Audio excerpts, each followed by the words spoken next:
Hey y'all, welcome to Facing the 50s. My name's Deanne. Today we're going to talk about the big three, and that's redness, hyperpigmentation, and darkness under the eyes. Those are the top three concerns that are listed on color matches that I receive. So I have got several tips and tricks, and I will show you how to use those to be able to cover if those are an issue for you. So if that's something you're interested in, keep watching.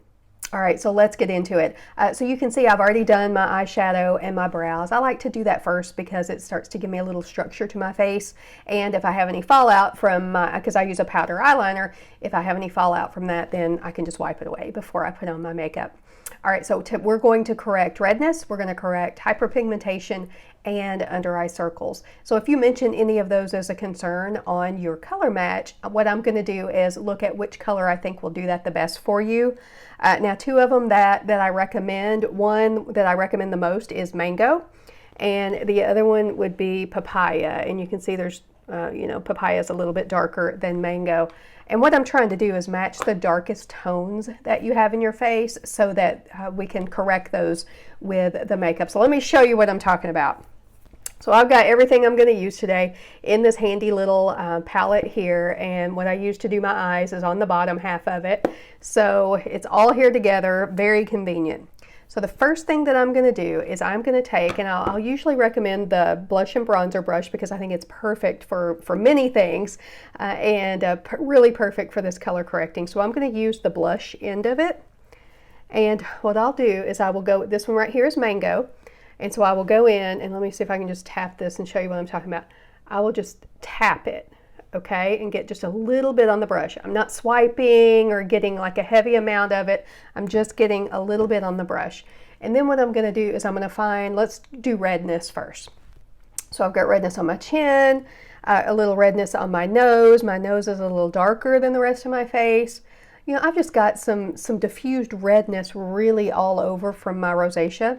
So I'm going to start to correct that. And all I'm going to do is buff in this mango. Now, a lot of times you won't even be able to tell that you're buffing anything in. And what we want to do is keep it so light that it doesn't pull you orange. All right, if you're seeing a lot of orange, then you're probably using too much. Okay, so I've started to correct that redness there. So now let me do the nose. And I'm just using little buffing circles or little circles to buff because I want to really get that in there. And this will set a good base for my main color I'm going to put over it. It will help with longevity, help with coverage. But you can see that's already starting to tone down that redness just a little bit. All right, so now let me hit right here in between the eyes. Now, not everybody's redness is the same, so I will certainly, when I do your color match, tell you, where I think that you should use it and help you out there. But I just wanted to show you today what I meant by using mango. All right, so you can see the redness is starting to subside there. Now I'm going to do a little bit here on my cheeks for my redness, my rosacea. And again, just using that gentle buffing motion, and these brushes are so super soft that it feels nice on the skin too. So I'm just buffing that around until I get just a little of that redness cut out. A little bit on the other side. Now I'm pretty fair in typical foundations or other mainstream foundations. Like I would usually wear maybe the second lightest, possibly the third, just kind of depending on which one of their light ones had a little bit of a yellow undertone to it. But you might look at this mango and think, oh, that's dark, that's orange, I can't wear that. But you absolutely can. If I can wear it every single day, you can too. All right. So I've really gone over all those areas of redness. Now, your best friend when you're using multiple layers of the highlight is the perfector. And so I've already dampened this, run it under water, squeezed it out, gotten almost all of the water out of it to where it's just barely damp. And what I do, I just push it over or tap it over the mango. It pulls off any excess and helps press it into the skin. So I'm not using the sponge to apply the corrector or the highlight. I'm just using it to make sure that there's no excess. And I've been at this a while now, so I'm pretty good at putting on a thin layer, but I still use this just in case I get a little heavy-handed.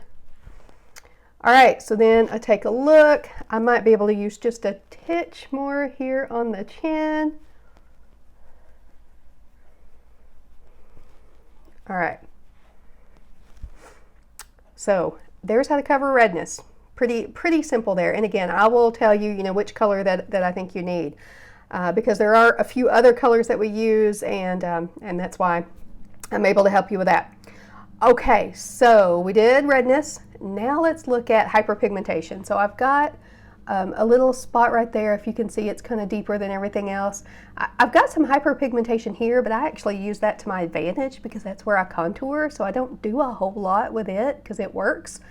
But I do have some down here on the jawline, and then I've got some right over here on the jawline, which is a kind of a vascular rosacea, I believe my doctor said. So same thing, same brush. I will just dip it into that mango and just buff it in. All right, and then what I'll do on this one, since it's kind of tiny, I'll actually just dip my finger in, and I'll even tell you this in your color match. I'll tell you to tap your finger in, and I just mean tap, just get a little bit. Again, we don't want to swipe. These pigments, or these highlights, are super pigmented, so it does not take much. So I'll just take and tap a tiny little bit there and have it start to cover that darkness. And I've got just a little redness right there that I missed. All right, so the other jaw, I'll start to buff that in over that hyperpigmentation. And again, this is not full coverage. I can go full coverage from here, but what this is actually doing is I could, once I do a little bit under my eyes, I could actually go out with a natural coverage with just this color, which I never thought I could. But anyway, all right. So we've covered some redness, we've covered some hyperpigmentation. Now let's go to those under eyes. So I would say probably 90% of the color matches I get say that they have issues with under eyes. And everybody's under eyes are so different. Some people have really deep darkness under their eyes. Some people just a little bit. I think mine's just kind of fair to medium. Like, I don't have super deep dark under eyes, but I do. They are enough to make me look a little tired. So what I will do is let you know, like, if you do have super deep under eyes, we're probably going to go with this papaya to help counteract, maybe that blue or that purple that you have under there. Mine aren't that deep, so I'm going to go with mango. And what I like to do for my under eyes is, I just like to use my ring finger, because it tends to be the gentlest finger, tap it into that mango, and then I will just tap a really light layer. And I will, in your color match, I always usually put it in capital letters, a very thin layer, because we want to keep it as thin as possible underneath the eyes, especially if you're like I am and maturing a little bit, and we need to be wary of any texture that we have under there. But the good thing about going in with mango under your highlight here is you don't want to go too light under that. Like, we want to brighten, and I'm going to show you that it will brighten, but we don't want to go in immediately with a brightener if you have darkness, because then that's going to accentuate texture and make it look more lined and more wrinkly, and that's not what we want. So being able to go in with this dark, a little bit darker color that matches the level of that darkness under your eyes will really help with that. Okay, so you can see I've kind of buffed out, or not buffed out, but knocked out a little of the darkness, and I haven't even put a brightener on yet, but I'm going to go in with, I use the pointy end of my perfector and just make sure that I don't have any excess there. Okay, and like I said just a second ago, if I wanted to, I could leave the house just like this, and I've got things sort of evened out, but I'm extra and I don't like to do that. So all right, so we have done redness, we have done hyperpigmentation, and we have done under eyes. It's really kind of that simple. Now granted, some people have more issues to deal with, but it's just a matter of, so if you had several blemishes or something on your face, you could just tap into mango a few times, cover those blemishes, use the perfector, and then we'll go over with our main color. Again, I'll try to explain all of that in the color match that I send you. So I'm going to use that same brush. So it's the only brush I've used so far. And I'm going to go into my main highlight shade right here. And for me, that is Candlelit. And again, if you've watched any of my other videos, you know, but I'm not swiping this. I'm just, you know, tapping it in a couple of times to get some on the brush.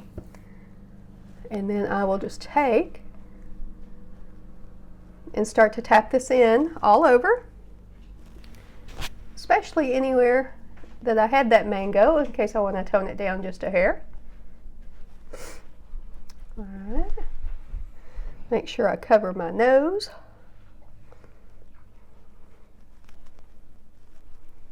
And what this does is it just allows everything to be blended together, to match. Like now it matches my neck and my chest. So the key to it is super thin layers again, because you can always add a little bit more. But I think you'll find you don't need as much as you think. I think that's actually the number one sort of issue that most people run into is really kind of digging in and putting too much on. All right, I could tap all day because I just kind of enjoy putting on my makeup. Grab my perfector. And I know you may be thinking, oh my goodness, this is a lot, right? There's a lot of steps, there's a lot of layers. I have done it where like I enjoy putting on my makeup, so I take my time. But I can do it in about 7 minutes or less, depending on what I'm doing with my eyes. Now the eyes and brows can definitely blow that out of the water, but if I have to, like I can get my makeup on in about 6 or 7 minutes. All right, so I hope you're able to see now that I've put on my main highlight color that really pretty much all of that redness and the darkness under my eyes and, you know, the little bit of hyperpigmentation, it's covered. You know, it's really, really gone away. Now, I do have what I call a flat face at this point, so I feel like I've got just a nice, even skin tone. So I want to do a couple of things to give it that 3D look. So the next step that I will take is, let's go ahead and brighten. You can really do it in any order you want. But this color right here, mine is White Peach. Again, I'll recommend what is best for you. I just dip in and get a little bit of that on a smaller brush. And I go over that mango because I want to have just a little bit of brightness. So you can see the difference there between the side that I just used that White Peach over the mango. Like the mango on its own just looks fine. But this just gives it that little extra brightness and a little extra lift. So that's what I like to do there. The small end of this blend brush is wonderful, but you can also use like the small end of the detail hack brush. This buff brush has a small end on it that's fantastic. If you're wondering about like all the different ways that you can use the brushes, I recently did a video talking about the ways that you can multitask with them because they truly do have so many different uses. So feel free to check that out. If I can, I'll try to link it up here in the cards too. All right, I like to brighten a little around my nose. I'm just using that same color, that same White Peach. Brightening a little bit just in the center of the face. This is what will help give us that three-dimensional look when we pair it with our contour that we're going to do here in just a second. So you knew it was coming. Every time I put on some, I make sure and perfect.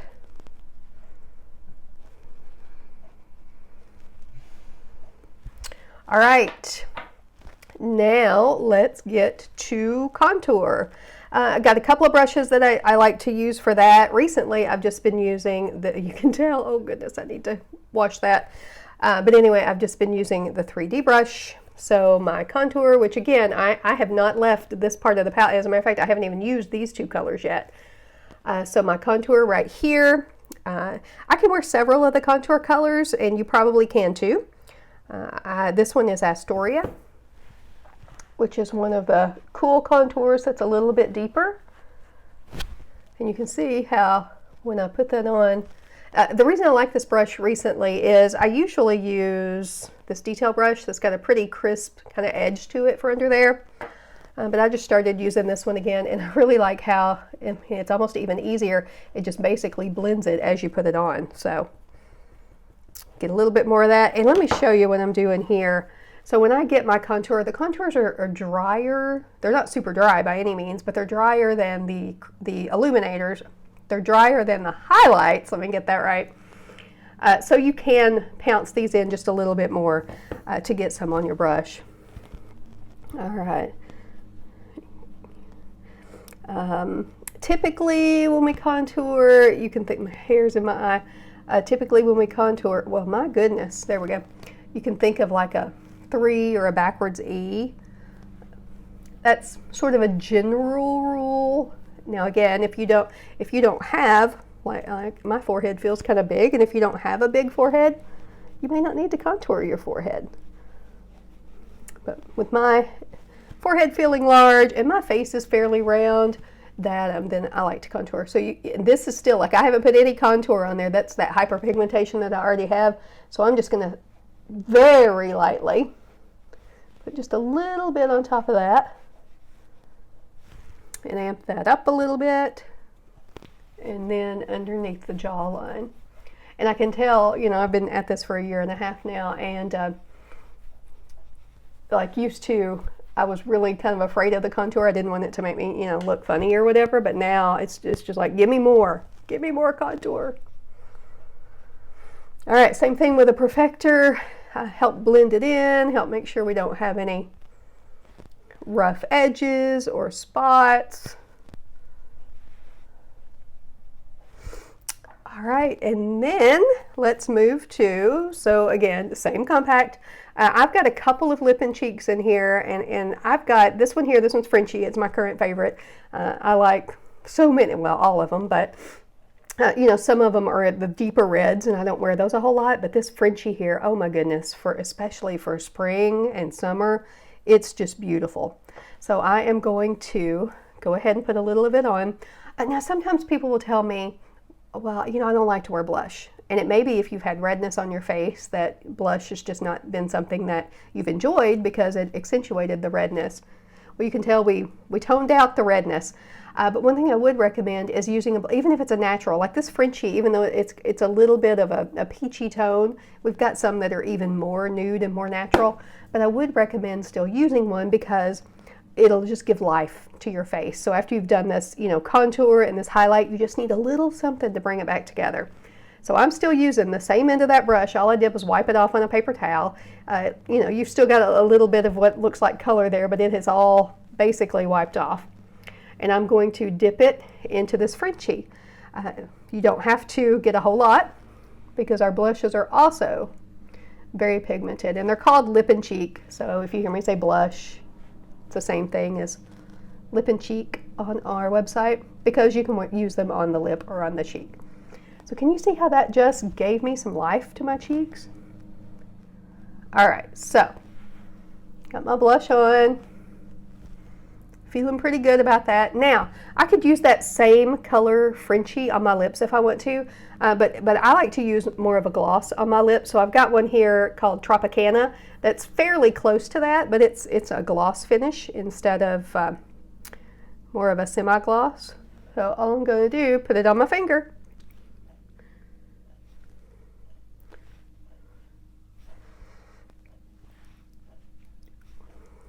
All right. There we go. Now, you know, I could have lined my lips. I could have done a whole lot, but really that's just kind of a simple everyday for me look. Now, one thing I did not do earlier when I did my eyes was, let me do something else first. This is something I almost forgot. Now, I tend to like to set underneath my eyes, and we've got a powder brush, which if you watch my brush video, you'll know I've never given this one enough love, and I have recently become very, very adoring of this brush. And so we have a powder called Vanilla Dust, and it's a really finely milled powder, and I take and I just tap it in there. Again, still no need to swipe or anything like that because it is finely milled, and you don't want a lot, but I like to put just a little bit so that that underneath of my eye is set and I don't have to worry about it going anywhere, because you smile throughout the day, right? Your face moves. So you want to make sure that it's not going to move around. I use the other end of it just to set this T-zone, because I'm a fairly dry, like normal to dry skin, but I can get a little bit dewy right there in the center, especially as the temperatures start to warm up. So I add that little bit of powder there. And then what I was going to do, that's why I stopped myself, when I did my eyes earlier, I did not do mascara on the lower lashes because I knew I would be putting highlight under there. All right, so that's it. That's a full face for you. I could add some bronzer at this point if I wanted to. So I could take that same blush and bronzer brush, dip it in to the bronzer, and just add a little bit more color. You know, that's totally personal preference. Just depends on what you like. But you can see that again, that also just livens up the face a little bit. Now, a lot of times, if your face and chest are darker than your neck, I will recommend that you pull the contour down your neck, or that you use just a little bit of bronzer. And what that does is that helps tie everything in together. Because if you try to match your neck, if it's super light, then your face may end up being super light and it might not blend. So those are all the kind of things I'm looking at when I do your color match and try to get the best colors for you. If you have any questions, please drop those below. I am more than happy to answer them. If you would like a color match, my color match form is always linked below as well. And I'm happy to help, like I said, answer questions or match you. And I guess that's all I have for you today. So thank you for spending a few minutes with me. I certainly appreciate it. And until the next video, I'll see you later. Bye.